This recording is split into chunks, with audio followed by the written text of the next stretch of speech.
is my lovely niece Deja. Say hi, Deja. Hi. And I am doing her hair and I'm braiding it into a mohawk.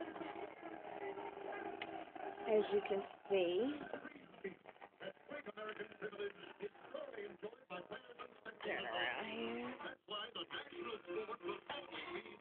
So this is the back to school hairdo for her that she wanted so badly.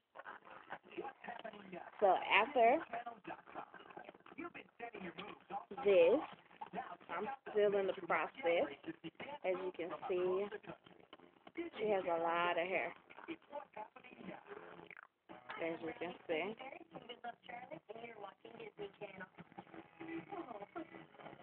a lot of hair for an 8-year-old. So this, it comes natural.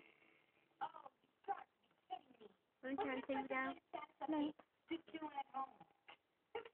So, I'm almost finished.